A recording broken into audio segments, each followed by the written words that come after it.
Yeah, in my last video, I said if you're interested in scholarship, you want to study in Sweden, not on scholarship, or you want to study on scholarship, I have the link I will send to you. Now, this one is for people that have been asking how good is Sweden? If I move here, what are my benefits and all that? There are so many benefits here. A lot of time, if I go out with my children to maybe Centrum or at the train station, I meet a lot of people that are moving from Spain or from other part of the world to this place, and some tourists also. I meet them, and then they try to kind of compare here with where they are staying, and the ones from Spain actually they always tell me that they are now here. They are not going back to Spain again. Maybe some even from England, they will say there are so many things, but so many benefits that Sweden have that is making them to decide to move down to this place. So what are these benefits? One, if you're studying in Sweden, you have your resident permit or you are a citizen here, you have a citizenship here, or one of your partner, maybe your husband or your wife is a citizen of Sweden, then you study for free. You don't need to pay a dime. You just apply for the course and then you go on with your study. If you have a resident permit already and you're here in Sweden also, you can also study for free. It doesn't cost a dime. Sweden is one of those countries that value education so much. So whatever you want to do in the country, they always want you to study because when you study, you get a higher pay. Now, somebody want to ask, what is their basic salary? How much do you earn? Actually, their basic salary is around 20 to 22,000 kroner. And when you convert it, if it is somebody in Nigeria, from Nigeria anyway, if you want to convert it, that is around 1 million or over 1 million, maybe 1.5 or that or more, or maybe let's say less than 1.5 million here. Let's say less than because of the dollar rates now. But as at when I moved here, it is when I moved here, that was 2 years ago. It was around 55 naira to uh, 1 kroner. Yeah, so that is if you convert it, it's around 1 million or thereabout. So that is if you're able to pay, if you pay your tax and other expenses, you still have some money left in your pocket. So then that being said, for people that already have a company in their country and you feel like you want to move it to Sweden, yes, it is also welcome. Just get your license, get your certificate of approval and everything that shows that you have studied, because here you can't just start anything on your own without showing that you have studied for it. Yeah, you have to show an evidence that prove that you have done this program and all that and all that. So they want to see everything because they value education and clarity and all that things here. So when you do that, you are good to go. Now, for people with children, there are a lot of benefits that are attached with having children here. Of course, you'll be getting paid if you girls give birth to a child. They will place you on a um, some amount of money for maternity leave, paternity leave, and all that.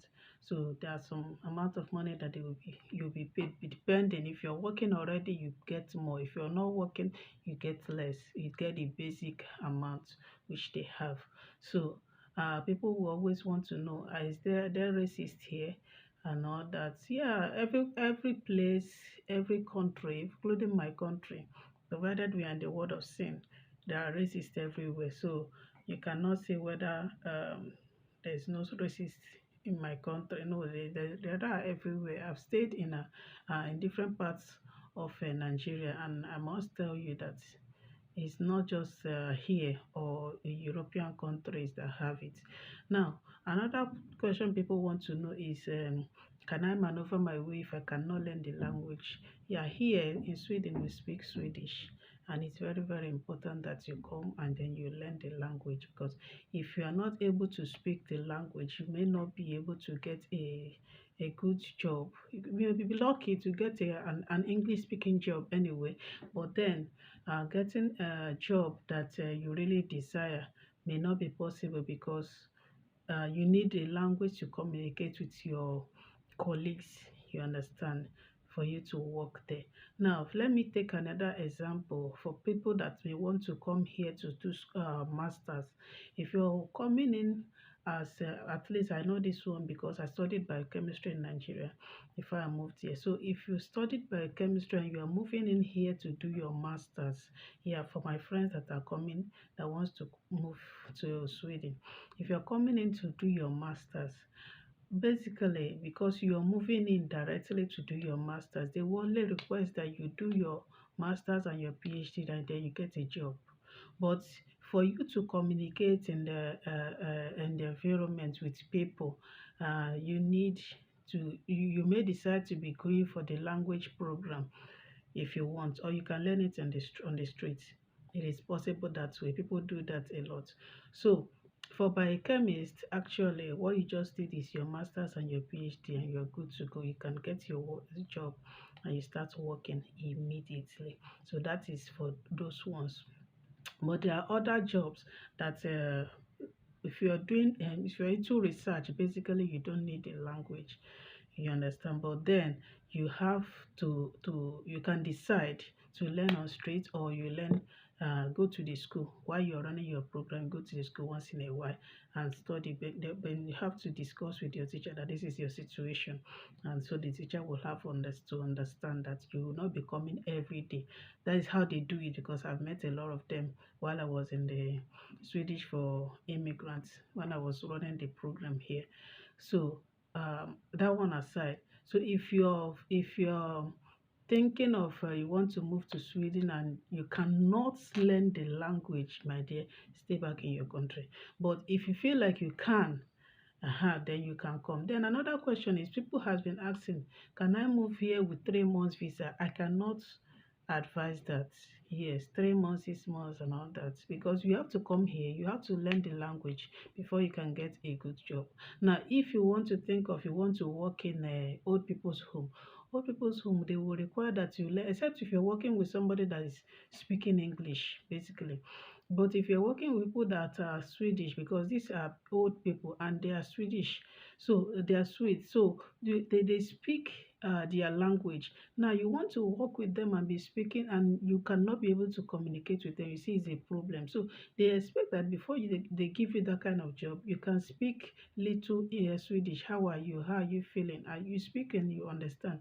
How are you today? What should I do for you today? You know, all those little Swedish, bra, tag, all those things. So, but if you are not able to, then it becomes a little bit of a problem for you. You understand? So a lot of things are attached to. I don't want this video to be too long, because if it's too long, it becomes it takes a lot of data for some persons, some countries to watch. So I think I will stop here. Maybe other videos that I will make, I will also add them. Then before I go, let me add that I will take my time to explain how to apply for the scholarship with the link that I will be doing. I will still do another video. Yeah, I will take my time to apply. These are the schools. This is the school you want to apply to. This is where you need to apply to, and all that. I will take my time to explain all of that later.